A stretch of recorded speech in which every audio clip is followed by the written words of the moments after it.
All right, so I didn't get stuff from Olight this time around for the summer sale, but I purchased some myself, and it came so fast, like a day in, that I figured we'd just talk about it since a lot of you will still have chances to get all of these different items.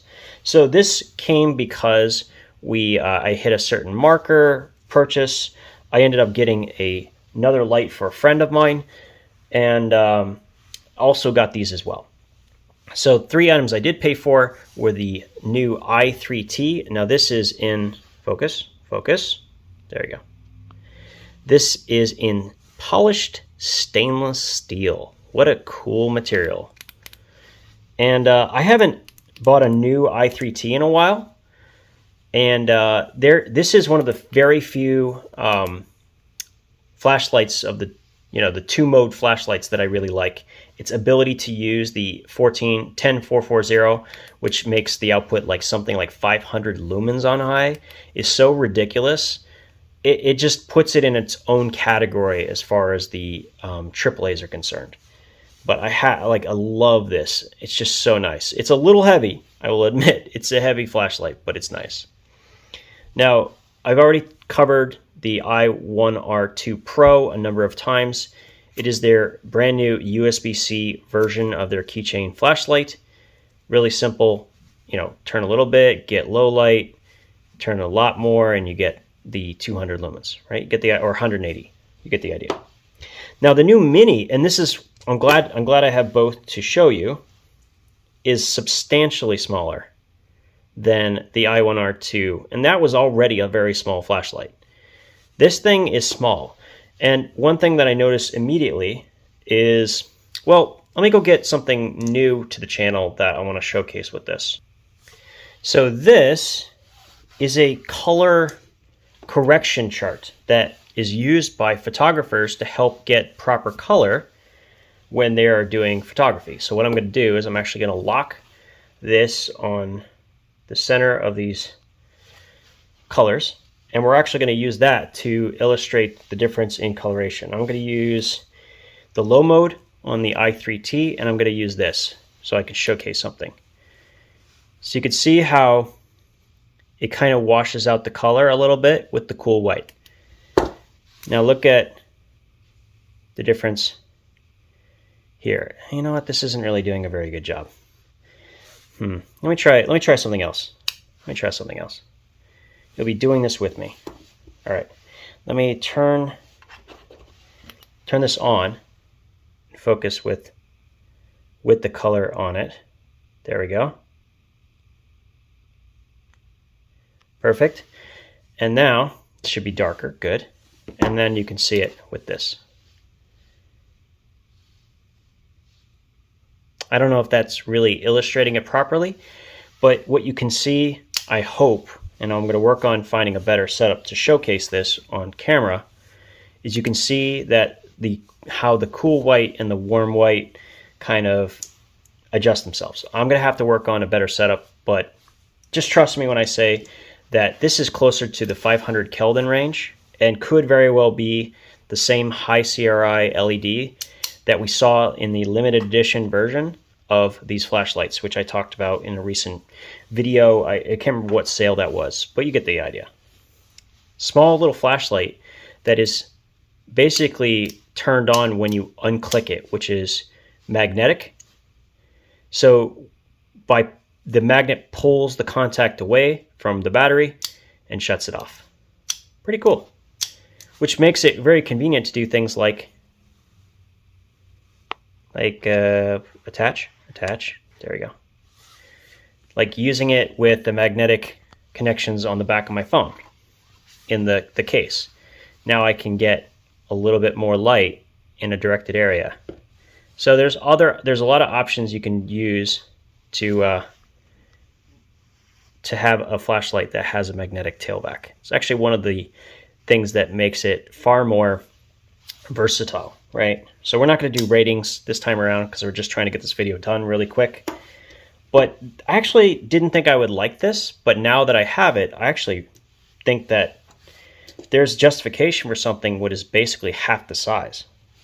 And this comes with a replaceable battery, so you actually comes with a set of batteries to replace, which is really appreciated. Now, I know you can probably buy these, but it's certainly appreciated. Oh, I still have it locked.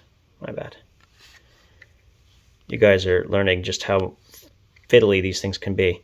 So this is a LR41 battery, and you can buy these almost anywhere where hearing aids are sold, so or any pharmacy, Rite Aid, so on and so forth. But yeah, that's how it works. 3 of those batteries. All right, last thing. Let's get this over with, shall we? Is this. Now, this is really the reason why I decided to make a purchase. I have never seen this before. The last one they had, the much larger one, it was actually very much inspired by another tool that I had already seen, with some added benefits, such as the Inline Driver. This actually is different from anything I've seen, and they've definitely made some quality of life upgrades. One of the things people mentioned is that having the bit holding adjuster, this thing right here, being not flush means it would be easy for it to come undone. I haven't had that happen, but they're not wrong. And this actually solves that problem, making it flush. It's like a door now. And it carries 2 bits. One is a T6. I want to say it's probably a T6 and T8. And the other one is a Phillips flathead combo. So 4 bits, essentially 4 different heads, and it actually uses a ball detent from the clip itself to hold the bit in place. So this works as a screwdriver in a pinch. Really nicely done. And I don't know if they were paying attention or what, but because they put a hole right here where the normal sized 1/4 inch setup is, I can do my little trick with a piece of string to create retention for a normal sized hex head as well. So I'll be able to use this as a handle for normal 1/4 inch bits. I'll show that in a later video if we do a roundup of all of the different pry tools. But this also has a wrench for an oxygen wrench, which is kind of an interesting addition. Of course, we have the obligatory bottle opener. And then the last thing that I think is really amazing is this is basically what is a one-piece. I think it's a one-piece. I don't think or did they? Yeah, they definitely put something in there. This is basically a milled whistle. Kind of nuts. Listen. I mean, ow. Okay, didn't need to test it that hard, but anyway. It doesn't require a lot of force, and that's usually something that happens when it's like an afterthought. You have to really blow hard, which kind of defeats the purpose. This is loud and easy to generate noise, so that's great. I was going to say something that would have been that's what she said, but you get my point. I think this is actually pretty well done. And it looks like they even left, I just realized, they even put a slot for tritium. Oh, is that a slot for tritium too? Huh. Pretty cool. Now, I do think this prying edge is a little thick right here, but that's easy to fix with a grinder, potentially. And it's actually the perfect size if you are some form of photographer. If you're a photographer, this is the perfect width for those flat bolts on the, that's basically on everything that is connected with camera equipment. Like that bolt is everywhere, and you need a large flathead to adjust it. So for that purpose, I think they actually did a really good job. The other thing that I think really makes sense to me with this is that with this nice opening for the oxygen wrench, I think, not 100% sure, but I think you can use a Night Eyes S-Beaner and actually put your keys on it. So this becomes a pocket dangler for your keys potentially, and I think that could be really nice as well. So pretty cool. I think this one's a little expensive personally. For the amount of titanium, it's almost the same price as the previous version, which was almost twice as long. So really inventive. I know that the milling required to get this whistle is much more complicated, for sure. And they did a really good job with it, there's no question. But only, and I say this only compared to the one that they just released, it's a little bit expensive. but it's still way cheaper of a solution than what many other makers have made. In some cases, probably half the cost. I think this was like $45. A lot of the other solutions that are similar are $100. So still really, really good.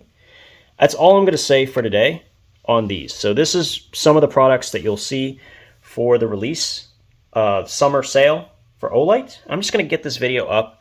I don't know if it'll help anyone, but yeah, it came early, so we're talking about it. Thanks for your time.